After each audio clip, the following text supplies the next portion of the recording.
My name is David Thoreau, and I'm the president of the Independent Institute. I'm glad to welcome you to our Independent Policy Forum today. As many of you know, the Institute regularly sponsors programs featuring outstanding experts to address major social and economic problems, especially as they may relate to important new books. And today is certainly no exception. Many of you may have seen today's Wall Street Journal editorial page. And of course, the events of recent days certainly are testimony to the issue of race relations in the United States. For those of you new to the Institute, the packet at your seat gives some background information. The Institute is a nonprofit, non-politicized public policy research organization. We sponsor about 6 to 10 books per year. We hold many conference and media projects based on the results of this work. Our purpose at the Institute is, I guess what you describe as a Jeffersonian one, in not only an interest in the tradition of liberty and the integrity of the individual, as far as rights as well as responsibilities, but also as far as the idea of trying to seek truth in public affairs, especially regarding the impact of government policies, and not necessarily just to tell people what they might want to hear. In so doing, we will not take the public pronouncements of government officials at face value, nor the conventional wisdom necessarily, over serious public problems. Results are both challenging and even provocative. We accept no government funding. We do draw our support from a broad range of foundations, businesses, and individuals, and each of you is welcome to join us as a tax-deductible member. In your packet, you'll find information in reference to that. Members currently are able to obtain a copy of one of our newest books called Beyond Politics, which recently won an award on the issue of the apparent dysfunction pathology of the contemporary politics and government policy seem to spin out. Also, in keeping with the subject of our luncheon today and much of the popular media, our most recent book is one that many of you may be interested in. It's a book that just came out called The Diversity Myth. And its subtitle is Multiculturalism and the Politics of Intolerance. Those of you who have had some knowledge or experience at Stanford University will have some knowledge of some of the disputes that have ranged over a number of years there. This particular book has been authored by 2 recent graduates and is getting quite a bit of attention. Our program today is a special one. And in making the forum possible today, I want to especially thank the members of the host committee who helped to make it possible. A list you'll find on the program, also in your packet. But 30 years, almost exactly 30 years after the civil rights laws of the 1960s, race may still be the most divisive social issue of our time. Black unemployment, illegitimacy, crime, school dropout rates remain multiple of those for whites. Here in California, Proposition 187's ongoing legal battles and public disputes, Governor Wilson's pledge to abolish affirmative action in state government, the recent decision of the Regents of the University of California over affirmative action, the California Civil Rights Initiative, and of course, the racial disparity over the O.J. Simpson case and verdict attest to the continuing ability of race-related issues to polarize public opinion, to say the least. In contrast to perhaps what was viewed as optimism that followed the civil rights movement of the 60s, many today, I believe, doubt whether it may even be possible to have an America characterized by widespread racial harmony or a melting pot. I believe that's mistaken, but that's an increasing view. Yet despite the prevalence of race-related issues, few agree about the nature of such issues, where they come from, and how best to deal with them. In fact, there seems to be fundamental confusion over exactly what racism may even be. In our policy forum today, we're privileged to have best-selling author Dinesh D'Souza, who's going to address many of these issues and answer your questions. He, of course, is the author of the new, widely discussed book, End of Racism. To say that this book is a bombshell is beyond understatement. Many of you have already seen some of the articles in USA Today, in US News, and Newsweek, and Forbes, and so forth. There are a few of them in your packet.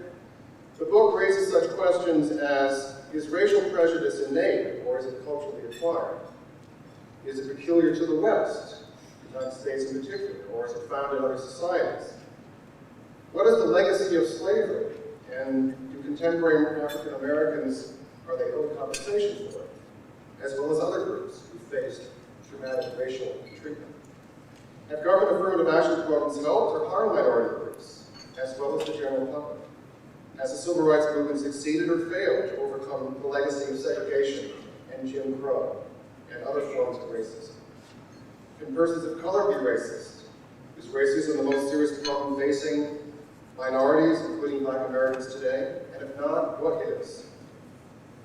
In his book, Dinesh chronicles the political, cultural, and intellectual history of racism. He does it in a way that few dare to try before. Do current government policies intended to combat the harm that from racism actually help, or do they instead perpetuate a cycle of impoverishment and dependency, and hence racial stigmatization?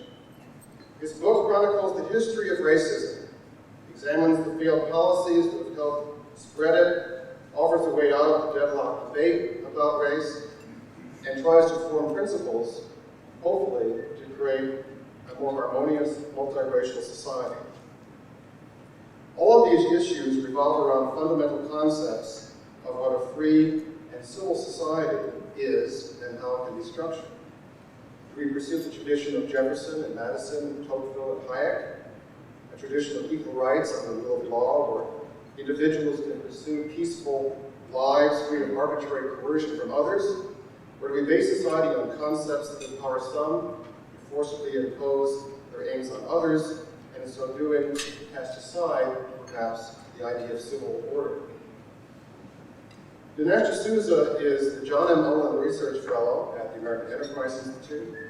Until his new book, he was best known as the author of the best-selling book, Illiberal Education, The Politics of Race and Sex on Campus. Tom Wolfe praised the book as a bold and controversial work by one of the true, fearlessly iconoclastic writers around today. He's widely regarded for his expertise on race and affirmative action, higher education, social and individual responsibility, and much more, and his articles appear seemingly everywhere.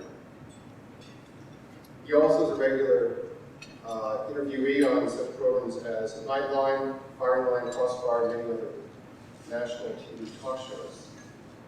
Earlier, he served in the White House as a senior domestic policy analyst, and he graduated Phi Beta Kappa from Dartmouth, where he was the editor of the Dartmouth Review, which in itself is a story to discuss.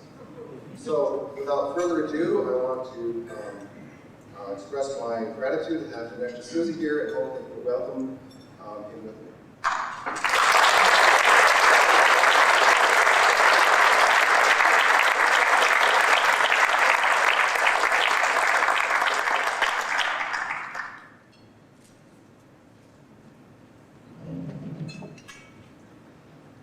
Thank you very much. I'm very grateful for this opportunity to address such a distinguished audience, and I appreciate that introduction. I remember when I was a White House policy analyst and gave briefings before various groups, I was once introduced by someone who said, "And now, ladies and gentlemen, for the latest dope from the White House," pointed to me. My last book, Illiberal Education, was about the politics of race and gender on campus. I've decided to stop writing about gender, at least for the meantime. And the reason is one that was stated by President Gerald Ford some years ago. He said that there will never be a war between the sexes because there has been too much fraternizing with the enemy. So gender doesn't have the same possibilities for social organization, for division, as does race.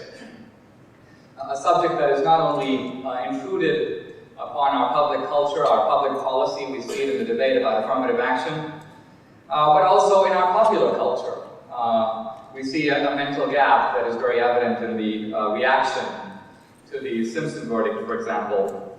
And what I'd like to do is to try to step back and analyze how we came to this pass, why race relations have seemingly deteriorated to this point, and ask what can we really do about it. It seems to me that we are facing in America a conflict between two principles that are both very important in a multiracial society. The first principle is equality of rights for individuals, and it's the principle that Martin Luther King articulated when he said we should be judged on our merits as individuals by the content of our character, if you will, rather than by our skin color. I assume that most people in this room would agree that this is a very important and a fundamentally American principle. But there is another principle that is also important and one that we can't be indifferent to, and that is equality of results for groups.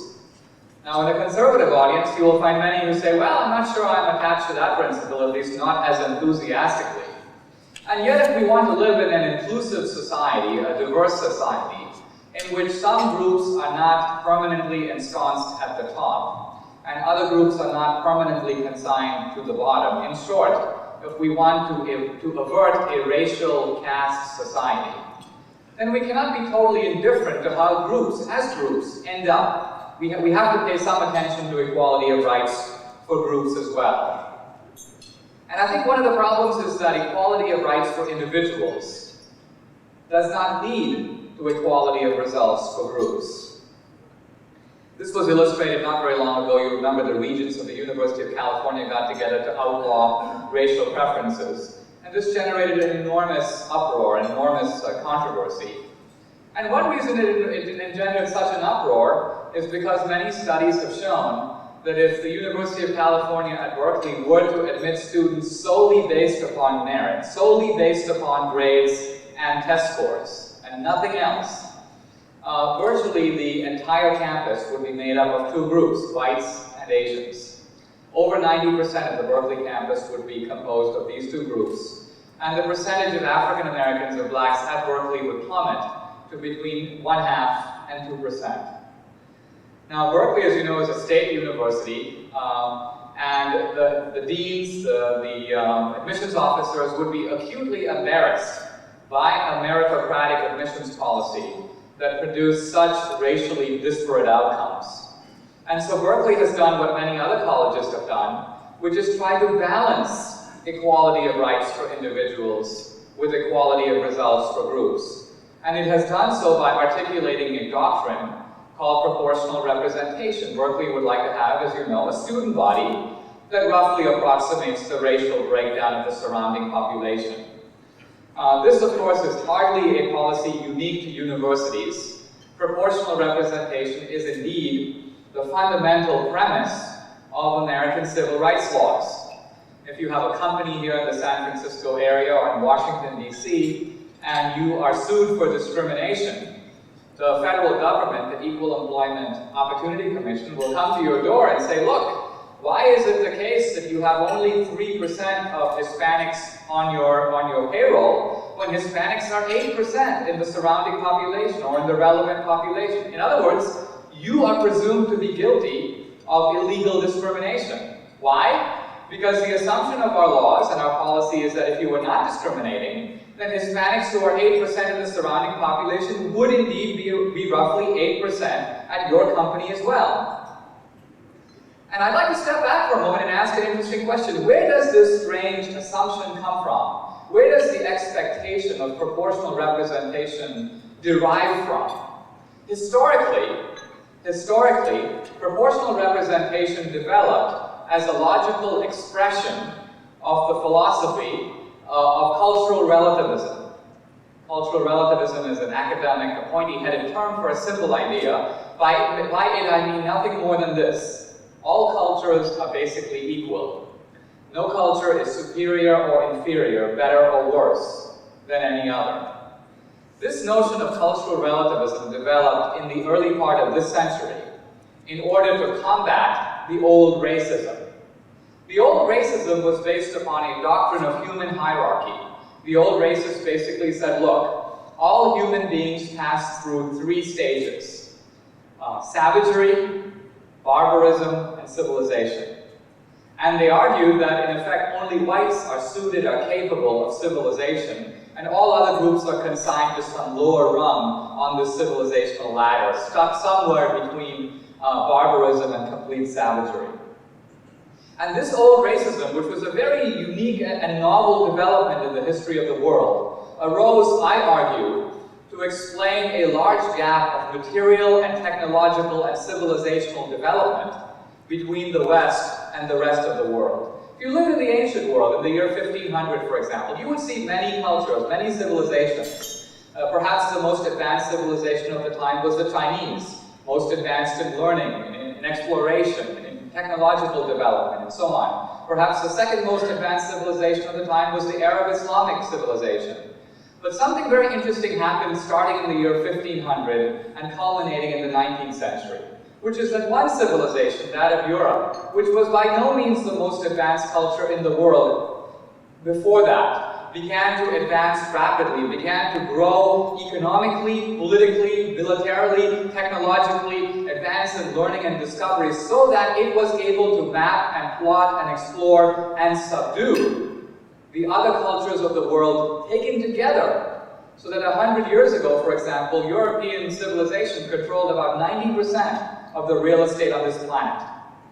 Racism became a way to account for this large gap of civilizational development that could not reasonably be attributed to climate or to circumstances or to rivers and so on. And in the 20th century, this old racism came under fierce assault, came under fierce criticism. It came under criticism in the name of cultural relativism. What the cultural relativists said was this. They said, you cannot rank human cultures as superior or inferior, better or worse, more advanced or less advanced. They said every culture is unique. They said every culture is an adaptation to its own particular circumstances, to its own distinct environment. They said that each culture should be respected and studied on its own terms. They said that the right attitude towards cultures is tolerance rather than condescension. They said, in effect, that people should learn to recognize that all cultures are equally entitled to respect. All cultures are basically equal. This was relativism. And a tremendous battle and debate erupted between the old racists and the new relativists in the early part of this century. It was a debate that was only settled by a single event, World War II. It was Hitler who discredited the old racism. He discredited it not by proving it false, by proving that human beings do not pass through stages of barbarism and civilization. He discredited it by showing that it could have genocidal consequences. So that after World War II, if anyone went around saying some culture is better or worse, or some people are more, are superior or inferior, this was regarded as the kind of thinking that led to the gas chambers. In short, after World War II, cultural relativism established itself as the only ethical alternative to genocide. I tell you this because cultural relativism formed the ferment, the soil, out of which the civil rights movement grew. It formed not the conclusions or the arguments of the civil rights movement, but it set up its basic assumption. The basic assumption was as follows. The activists who led the civil rights movement, foremost among them Martin Luther King, believed the following. Because cultures are basically equal, because groups are basically equal, equal in their ability, equal in their talent, equal in their potential, therefore, equality of rights for individuals should lead to equality of results for groups. In other words, because racism has historically been a system of enforced group inequality, by outlawing racism, by making racial discrimination illegal, we expect to find, at least within a reasonably short period of time, something approximating group equality.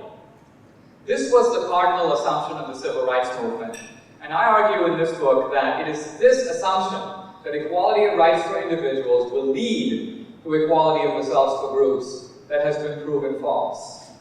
What we know a generation later, what we know today, is that merit, no less than the old racism, produces inequality. Merit produces inequality between individuals, I think we all know that, but merit also produces inequality between groups. And this has led a lot of serious people, a lot of civil rights activists, a lot of scholars to believe that merit is the disguised form in which the old racism today expresses itself. So you have a lot of people who say, well, merit, the old racism has not abated, it has not changed, it has sort of gone underground, where it now expresses itself in the form of structures. Well, what structures? Admissions requirements, promotion requirements, hiring strategies, promotion strategies, and so on. Low bid contracts. These meritocratic techniques, which were essentially set into place to fight the old nepotism, these meritocratic systems are now themselves under indictment or under suspicion as being forms in which contemporary racism manifests itself. We then need to ask, is this in fact true? What is the real obstacle, for example, to African Americans as a group getting into Berkeley? Is it that there are raving bigots in the Berkeley admissions office? No. No, if that were the problem, you could just assign every applicant to the university a number, the way you do when you have to take a standardized test. That's not the problem. The problem is that when Berkeley uses selective admissions criteria, not all groups score equally on those criteria to get into the selective university. So the obstacle is Berkeley's demanding admissions requirements. Now, part of the problem is this. For a long time, a lot of well-meaning activists, a lot of well-meaning scholars have contented themselves by saying, well, look, the problem is really not with merit, it is with the way in which these meritocratic systems have been applied. For example, look at the test. The scholastic aptitude test is manifestly biased, racially biased, and biased perhaps along gender and class and other lines as well. And these activists will point to examples from the test where students are asked to find synonyms or antonyms for words like sonnet and sonata, and the assumption is that if you were raised in the suburbs, you know what these terms are, but if you were raised in the inner city, you don't. And there's some truth to that. But look, forget about that. Throw out the verbal section of the test. Look only at the math section. Will anyone in this room tell me with a straight face that equations are racially biased or algebra is rigged against Hispanics? This is preposterous. And yet the same racial gaps that we see on the verbal section of the test are year after year equal or exceeded in the math section. In fact, one of the most telling statistics in the book, based on data from the College Board, year after year, says that whites and Asians who come from families making less than $20,000 a year score higher on the math section of the test every year than African Americans coming from families making over $60,000 a year. Why is this? Because I think it's pointing to a larger problem. And the larger problem is that we want to live in a multiracial society in which groups are equal but only different. If that were the society we lived in, we could have multiculturalism. Let's just celebrate our differences. The problem, as I see it, is we are evolving, we are developing into a society which really mirrors a certain kind of racial or ethnic hierarchy. Asians and whites at the top, Hispanics in the middle, African Americans at the bottom. This is a very distressing reality. And it is a reality that cannot be blamed on bias in the test. So what is going on? The basic argument of my book is that what we have here is a problem not of genes and not of discrimination, but what we have is a problem of culture. What we have is an American cultural decline, an American cultural breakdown, but one whose effects are particularly harsh, are particularly severe when it comes to African Americans, and especially poor blacks. There's a lot of literature on the subject which I discuss with great care in the book. But for example, I point out that in the inner city, for example, we have a culture that is very sadly characterized by the following elements, or some of the following elements. A kind of reflexive paranoia about racism. A belief, for example, that AIDS is a government-sponsored plot. Within certain sectors, a hostility to academic achievement, which is sometimes decried as a form of acting white. In fact, there's such a stigma to doing well in class that there are schools in Washington, D.C. that which are overwhelmingly black, in which prizes at the end of the year, prize ceremonies for smart kids, are conducted in secret, because if you had them in public, no one would show up. Third, a heavy reliance on the government, which is seen as the primary source of jobs, of provision, of social support. So a reliance on the government for help and for support. Fourth, the rise of very high rates of violence. Violence that makes some communities in our country virtually uninhabitable, make it difficult for people to get out of their homes, make businesses flee, make other places boarded up, make the community a very dangerous place to live, resulting not only in white flight, but also in black flight. And finally, the epidemic of illegitimacy, the normalization of illegitimacy, which might even be one of the driving forces pushing this entire engine. These problems, I emphasize, are not due to natural or genetic factors, and they are not due to racism. I think I can prove this definitively by the following example. When we talk, for example, about illegitimacy rates, and I emphasize this is a national problem, illegitimacy rates for whites are now approximately where they were for blacks when Moynihan wrote his famous or infamous report on the black family not long ago. But the breakdown of the black family, a much discussed problem, is often by many serious people who should know better. They will tell you very confidently, oh, that's due to slavery. And they say, look at those slave owners, marriage was not legal under slavery, slave owners broke up families, sold off children, and so on. Which is all true. But the problem is that in 1910, W.E.B. Du Bois did a study of the subject, and he found that the illegitimacy rate for blacks in America, 30 years after slavery was ended, was about 20%. Higher than the white rate, which was about 2%, but vastly, vastly lower than the current rate, which is close to 70%. So the current problems of the black family cannot in the main, or for the most part, be attributed to slavery. In fact, the black family was actually relatively intact and in good shape, in strong shape. Blacks made a fantastic and a heroic effort to rebuild their families after slavery. And it was only starting around 1960 that illegitimacy rates began to climb and reached their currently astronomical levels in the 80s and early 90s. Now, a generation ago, as I say, the gene pool for all groups, I mean especially for blacks, was about the same as it is now. Obviously genes are not involved. Obviously intrinsic factors can be dismissed. And also a generation ago, racism was a lot worse. Racism was a lot worse then. It was a lot more overt, state-sponsored. It often had the backing of not only law, but also of custom. So what I think we have to attribute these problems to culture. Now, let me explain what I mean by culture.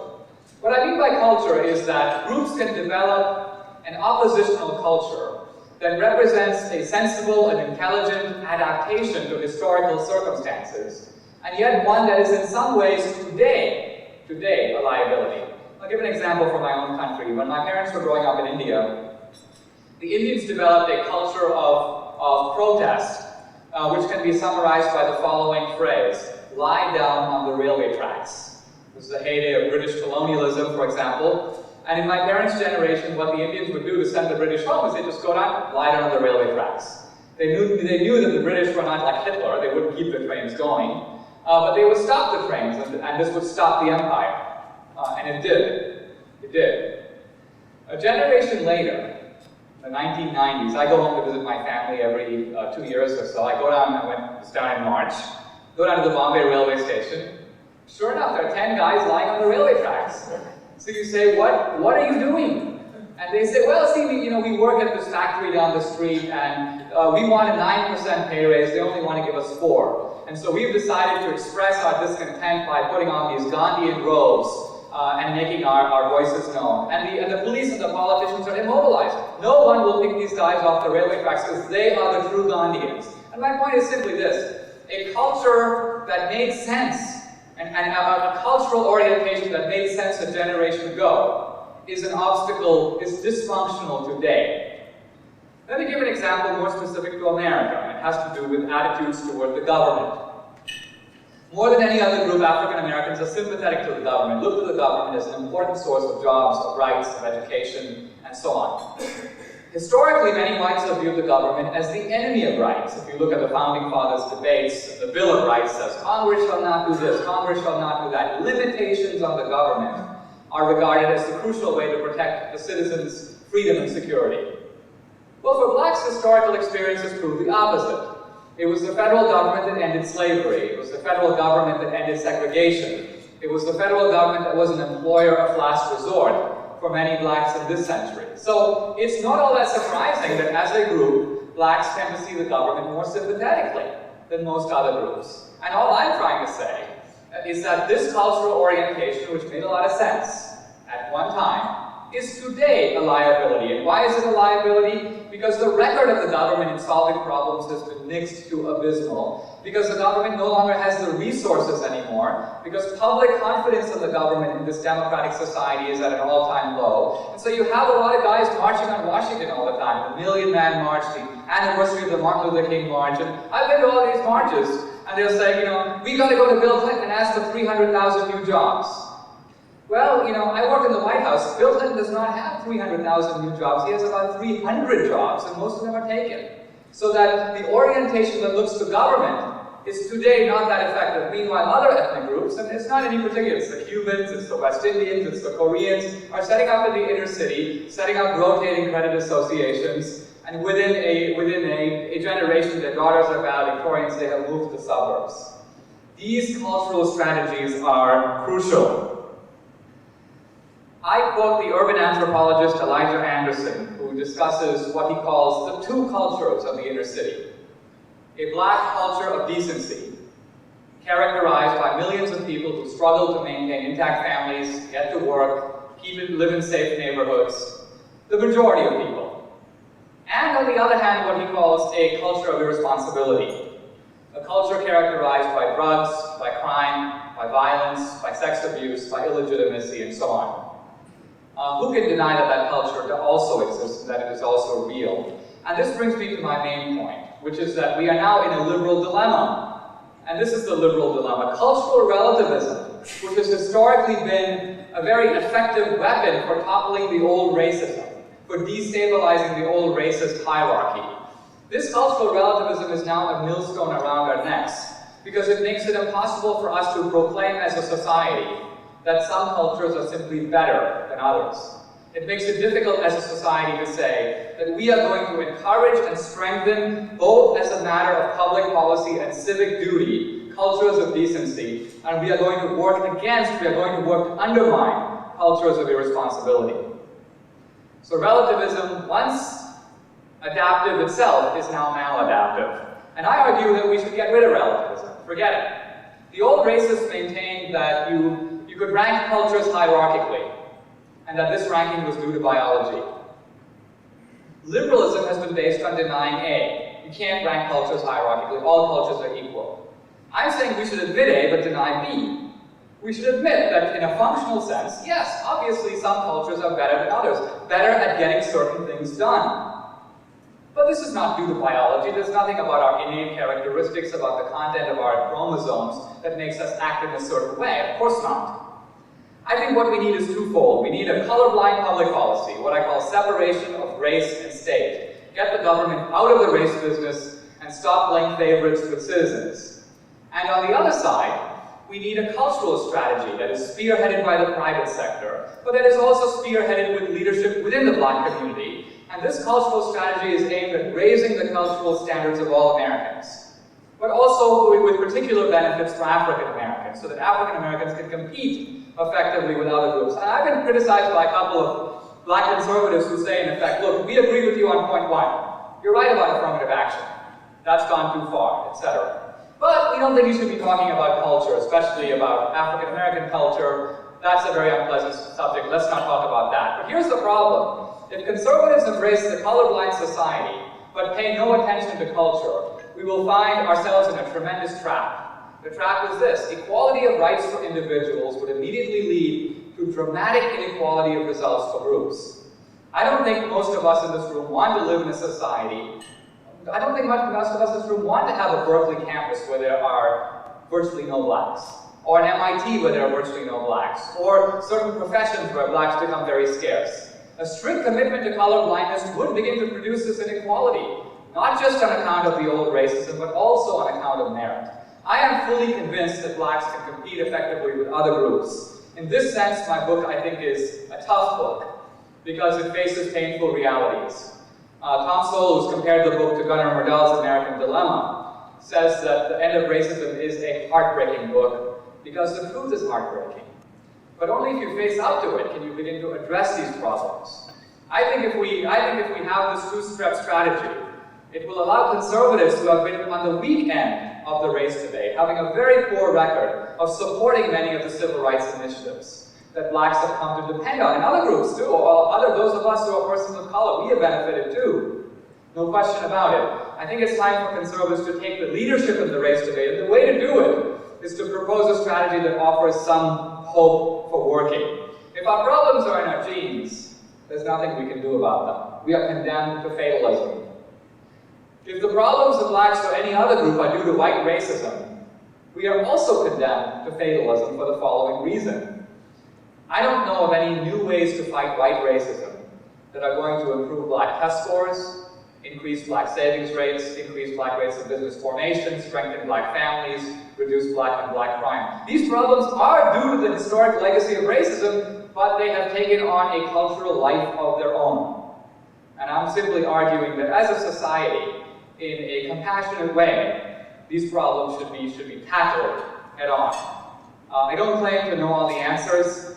There are certain weaknesses to writing a book when you are something of an outsider. I was not born in this country, I was not raised through the civil rights movement, and there are some weaknesses that go with that. But there are some strengths as well, because I find a lot of Americans, black and white, are very neurotic on the subject of race, and people who have fought through the civil rights movement are captive to that old ideology.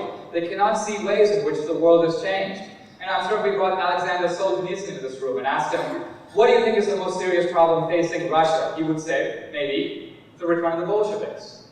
And we would all understand why he would say that, given his life experience. But he would be wrong. He would be wrong. And so the fact is, I see my book as a response to the fact that our current paradigm, our current way of thinking about race, our current policies to deal with it, have made important gains, but are now at a dead end.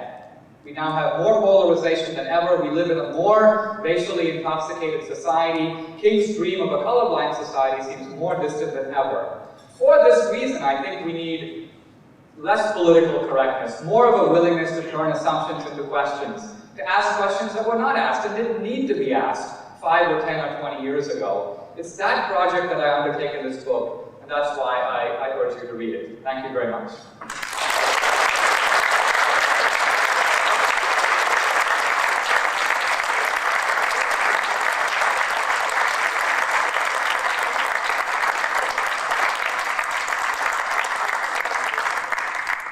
I'll be delighted to answer any questions you have, and afterwards I'm going to stand outside and sign any books if you like me to. So please speak up.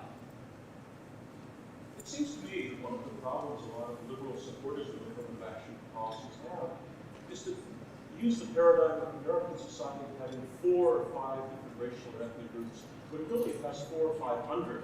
And in fact, I think probably any study would show that many of the different white ethnic groups making up America are far more underrepresented at universities like, for example, Harvard or MIT or in certain professions than, say, blacks or Hispanics are today. So to use the false paradigm of everybody, for example, being white and undistinguished part of the mass, I think just leads to a very fickle argument. And I'm wondering why people don't focus more on individual dispersion within the quote white community. The question is about the sort of kaleidoscope of ethnic groups, and I guess my answer is it will be a little complicated on this point, because you're right, when people came off the boat, they didn't think of themselves as white, but as Italian, as Irish, and so on. Now, having said that, I will say that I do think that one of the techniques of segregation was to establish a white identity, by in a sense saying, the moral capital of segregation was to say to the poor white, listen, you might be dumb and unemployed and have no money and your prospects in life may be bleak, but at least you're white. And that puts you socially ahead of W.E.B. Du Bois, who's not. That was the prestige value, if you will, of being white in the society. So there has been a racial identity. On the other hand, I think what you say is very true, that when you're dealing with immigration, many of the multiculturalists will lump the concerns of immigrants and non-white immigrants with those of American blacks. And assume that they have a common cause against white racism. This, I think, is very misleading. The problems faced by immigrants today are not all that different from the problems faced by earlier generations of immigrants. problems of very often cultural indigestion. All the immigrants lined up at the same place. Second, problems of credit, problems of language, problems of a feeling of cultural isolation. Nativism or prejudice directed against today's immigrants is far weaker than that directed against earlier generations of white immigrants who came to this country between about 1840 and about 1924. So, as I see it, multiculturalism is a rainbow diversion from the specific problems of African Americans who have been here the longest and whose experience is distinctive. Conservatives sometimes are wrong not to understand that while most groups in this country have suffered selective discrimination, like the Jews, like the Irish, blacks have suffered comprehensive discrimination. By that I mean everyone discriminates, not just if some people discriminate, you can navigate around that. Because especially if you're a small minority, you'll just deal with the people who want to deal with you. On the other hand, if everyone discriminates, then you don't have that choice. And yet, in an important way, the world has changed. Today, no group suffers comprehensive discrimination. And that's why I'm more hopeful. I think that groups that develop effective cultural strategies don't have to, just as the Jews didn't have to wait for the end of anti-Semitism to make economic gains. We don't have to wait for the end of racism in order to have cultural strategies that work. I agree with Booker T. Washington, who said a generation ago that people, he was talking obviously in his own time, he said people will respect a black man who lives in a two-story house. And what he meant by that is that we build economic strategies to gain power, economic power, political power, status. We will compel the earned respect of our peers. Is there a possible cultural explanation for the apparent success of immigrants from Africa, from Haiti, from Jamaica, and other people who apparently have much better results, even 5 years of family averages? Is that mainly a cultural? Let me say two things about that, because I think when you bring up immigrant groups, and especially Haitians and West Indians, it really angers a lot of American blacks because they basically say, stop these sorts of comparisons which are only designed to make us look bad. But and in fact, they're right that this is an unfair comparison. As we all know, immigrants are not representative populations. They are selective populations, often energized either by persecution or by opportunity. They tend to be the most risk-taking, daring, hard-working, entrepreneurial people in their own societies. So the comparisons don't necessarily always work very well. But just as I say that on the one hand, I'll say on the other hand that we also have a kind of very dispiriting liberal kind of excuse industry, which does nothing more than always tell us why groups cannot succeed. And that seems to me to be an equally dangerous narcotic. Why is it the case that African Americans aren't doing well in college? Oh yeah, that's because the curriculum is Eurocentric. Really, what about the standardized tests? Oh, that's because the tests are biased. What about in high school? Oh, that's because teachers have low expectations. And so on and so on. It's an elaborate edifice which is only aimed at exploring why groups cannot succeed and pays little attention to the practical question of how we do succeed. In other words, regardless of how we got here, what do we do from now? What strategies work now?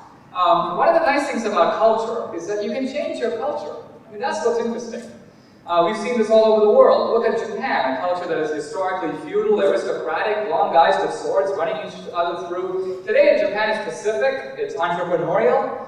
Culture changes, and yet we often don't understand it. This guy Gunnar Myrdal, Swedish economist, went to Asia in the 40s, and wrote this book, Asian Drama, in which he tried to explain why Asia was so stagnant economically. And he concluded culture, religion.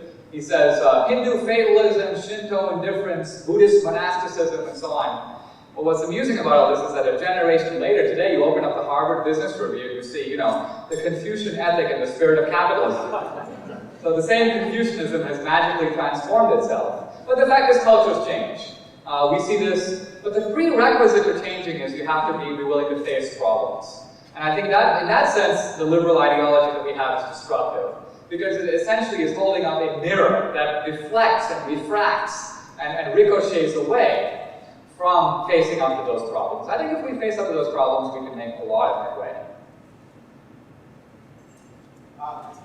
Fellow Dartmouth Phi Beta Kappa. I think you're just wrong about the civil rights movement and cultural relativism. See, I think that was much more a matter of just flat out right and wrong. And Dr. King and the other leaders were just objecting to, we can't go in this part of the bus. And I don't see where you bring cultural relativism into that.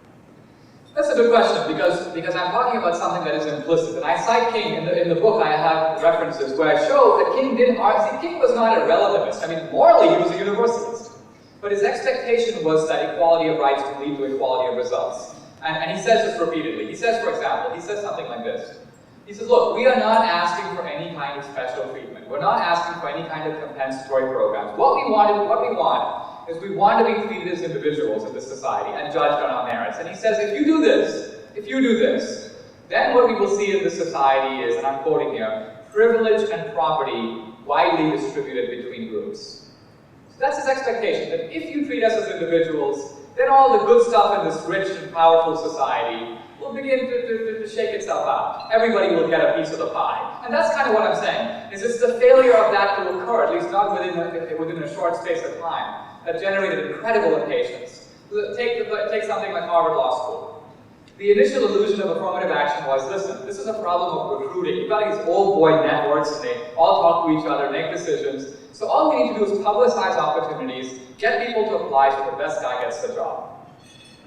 Or government contracts. You have all this corruption and patronage. All we need to do is set up a low bid system so the guy who bids the lowest gets the job.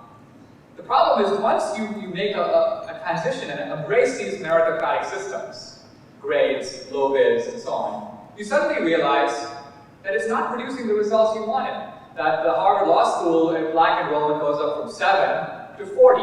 It's a considerable improvement, but it's vastly lower than the black representation of the population. It's not 8%, it's not 10%. And that's when the deans say, well, let's take another look at those test scores. And that's how affirmative action crept gradually but imperceptibly, but very definitely, into the fabric of our public life. And that's the conservative trap.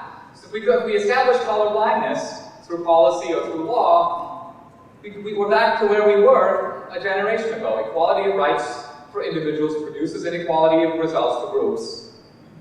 A kind of social embarrassment sets in, and again, we start rigging the outcomes. So I think we want to get off that treadmill, and that's where the book is leading. If an ethicist is one who deals in ethics, an artist is one who deals in art. People like Jesse Jackson deal in race. If race is defined by the Merriam-Webster Dictionary as one who looks down on another race, who somehow changes meaning to be one who deals in race, or come up with another term. Is there a simple one-word expression for a person who deals in racial arguments all the time? Questions about race, and I think that we make a mistake when we move away from the definition of racism, which is the doctrine of biological superiority or inferiority. That's what it is, nothing else. For this reason, I conclude in this book, by the way, that many people may not like Hispanics or Asians for whatever reason, or immigrants. But there is not a widespread suspicion that these groups are inferior. It is a suspicion of inferiority that is the heart of racism. In that sense, racism in America is predominantly a black and white problem. And it's the sort of bold contention of my book that racism will end in America, when blacks are fully competitive with other groups. When they're fully competitive. Now, when you're talking about something different. You're talking about guys who traffic in race and the rhetoric of race and so on. Because you're right, see, a lot of whites in the 60s expected that when blacks become middle class, they would be more middle class and less black, in a sense, to put it bluntly in a way. And that's proven to be a false hope. And the reason it's proven to be a false hope is because race has now embedded itself in our laws, in our voting, in our education, in our hiring, in our promotion. And it's no surprise that we live in this racialized society. And that's why people say, well, we're shocked that you have this racial balkanization in the Simpson verdict. Well, it's not just the Mark Furmans in the world who have been using race as a decisive factor in identity and public policy. It's all of us too. It's the government, it's our laws, it's our teachers, everyone does it. So that race has become really a defining character. If you want to live your life in this country and not think of yourselves in racial terms, it's pretty hard to do that. Isn't it true that you have just as much racism in China, Japan, and India, where the caste system rewards people of a lighter skin and punishes the darkest of the bottom? The untouchables? question is about, is racism universal? Don't you see it in Japan and China and India and so on? And I must say I began this book assuming that the answer to that question is yes. In fact, my answer to the question is no, for the following reason. Let's take the Japanese, for example. They're famously xenophobic. They look down on foreigners. They tend to describe Europeans as barbarians. South Sea barbarians, for example, the Chinese emperors said. But the fact is that the Japanese are equally hostile to the Koreans, the Thai, the Indonesians, and to indigenous people who often belong to the same race as themselves. Or look at the Indian caste system. You have a hierarchy, and it is hereditary, and it is by birth. And it apparently, scholars disagree about this, but it apparently at one time had a color component in that the original invaders were more light-skinned than the native peoples. But the fact is that the caste system today has no color component. In other words, you can't tell who's a Brahmin or a Kshatriya by looking. It's impossible. You're looking at a social hierarchy within the same race. So look at the Hindu-Muslim conflict, or look at the conflict between the Serbs and the Croatians. These are people who are fighting. But they're fighting about territory and about language and culture and religion, but they're not fighting about race. In fact, they belong to the same race. They are physically indistinguishable from one another. So in the book, I make a distinction that I think is crucial between tribalism or ethnocentrism on the one hand, and that is universal, and racism on the other, and that is Western, and that is modern. So I don't have the time to explore this argument. I published a long article in the American Scholar that discusses this issue.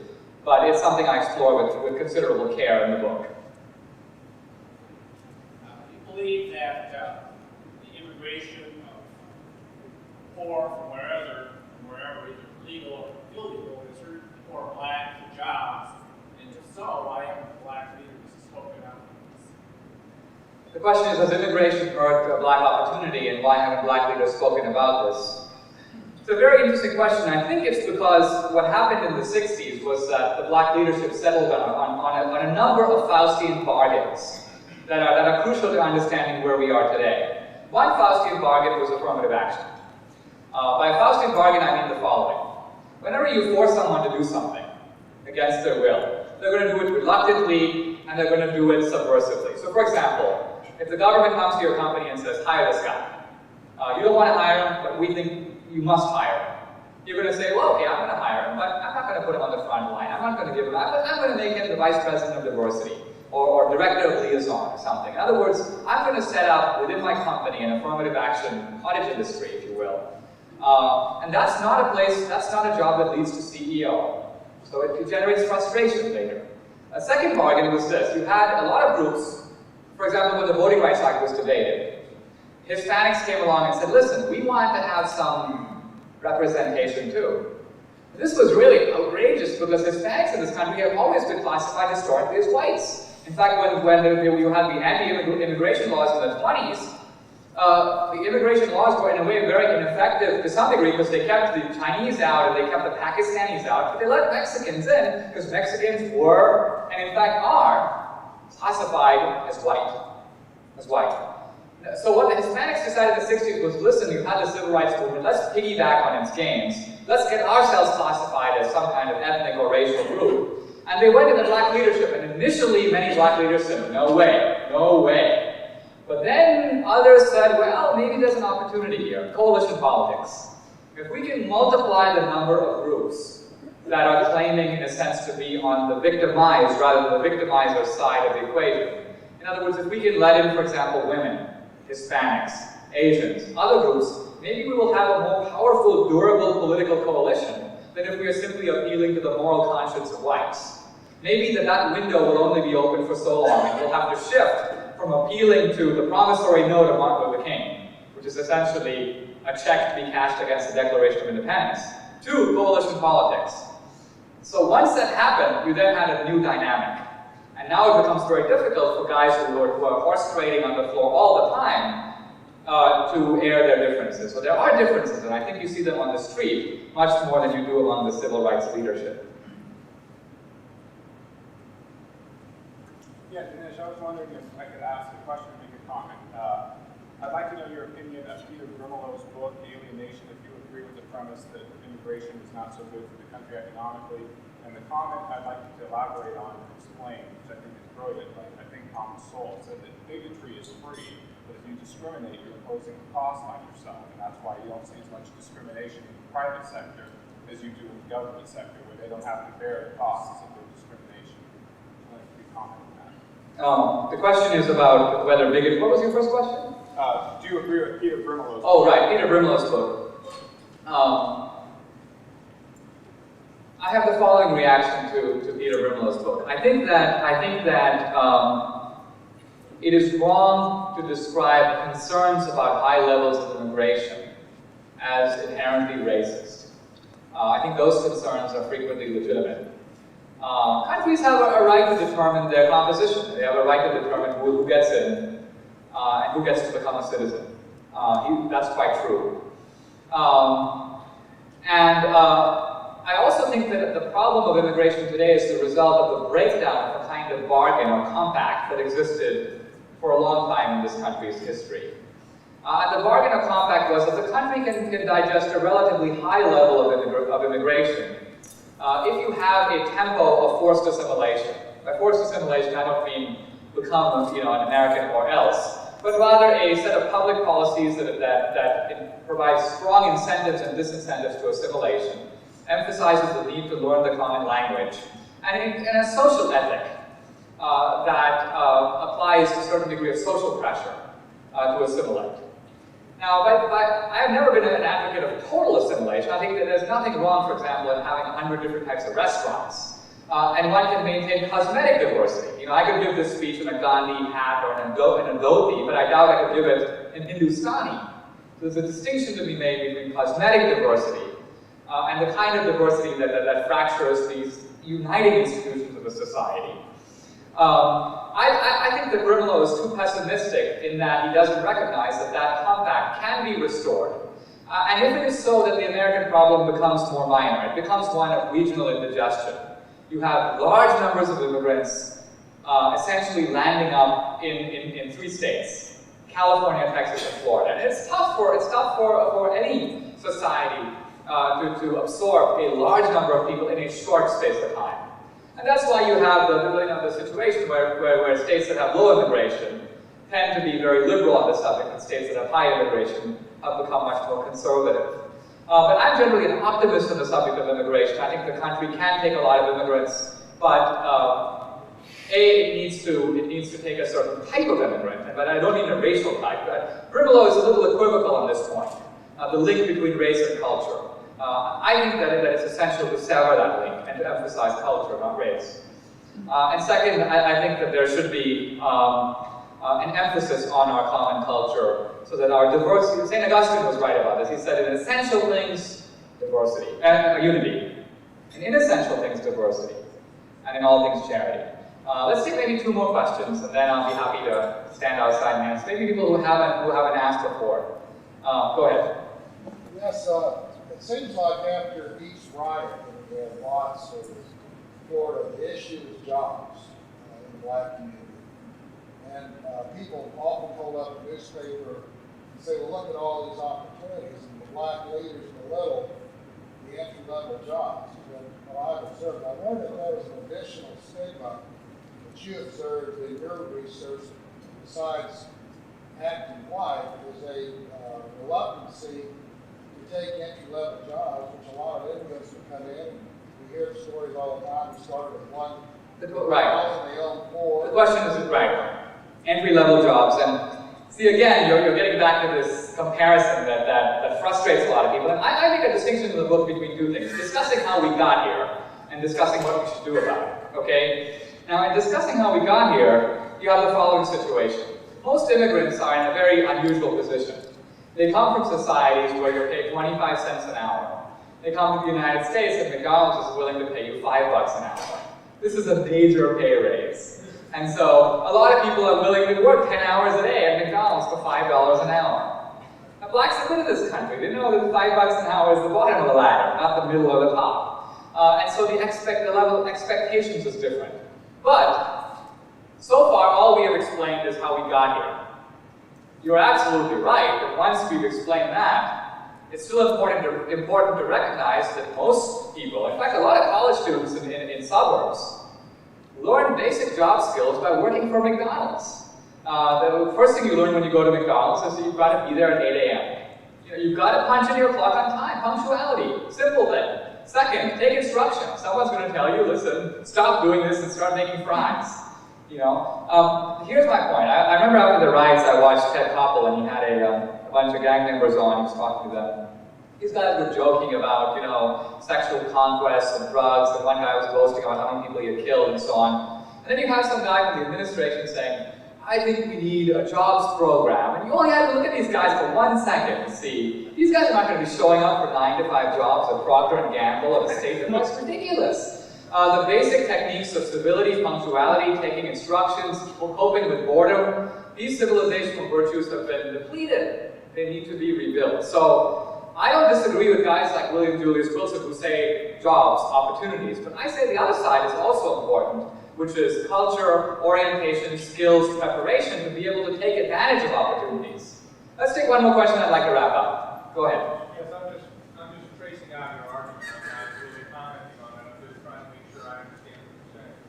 I think you said that basically an unintended consequence of true merit-based hiring and admissions could be form of segregation. And then you said that that's an unacceptable consequence, therefore X. I guess I missed what X was. I'm saying that the basic problem today, I'm saying that racism does exist. And in fact, I have a little chapter called Bigotry in Black and White, and I spell it out and I make it clear. It does exist. But it does not explain why blacks as a group are falling behind other groups on virtually every measure of academic achievement and economic performance. The real problem is that blacks in this society today, on the average, are uncompetitive with other groups. So I favor a cultural strategy whose explicit goal is to help blacks, and indeed all Americans, to raise their cultural standards. I'll give one final point. When Booker T. Washington and Du Bois debated this issue 60 years ago, Du Bois, who was one of the founders of the NAACP, said blacks face one problem in this country, white racism. Booker T. said no, blacks face two problems. White racism, to be sure, but also black civilizational disadvantage. He says, I agree with you. This civilizational disadvantage is completely the result of slavery and segregation. But he says it does exist. He says, and he's writing about in the early part of the century, he says our crime rates are too high, our family structure is too weak, our savings rates are too low. And he says this, not only do these cultural deficiencies keep blacks behind, but he says they strengthen white racism by giving it an empirical foundation. I'm arguing that the Du Bois strategy has been embraced for a generation. It has kicked in a lot of closed doors. It has provided legal rights. And that battle is not finished. I'm not saying it is. But I'm saying the other side of the strategy, neglected for a generation, now comes to the forefront. That becomes the best form of anti-racism now. Thank you very much.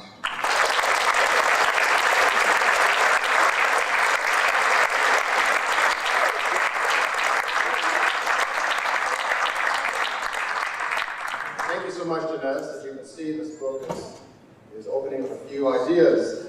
Those of you who have not received a copy, this is what it looks like. And there are copies up in front. And I strongly encourage you to pick up a copy. It's going to be a center part of a debate over these issues and many related topics. I also want to thank everyone for joining with us and making our luncheon today very successful. We look forward to seeing you at the next Independent Policy Board. Good day.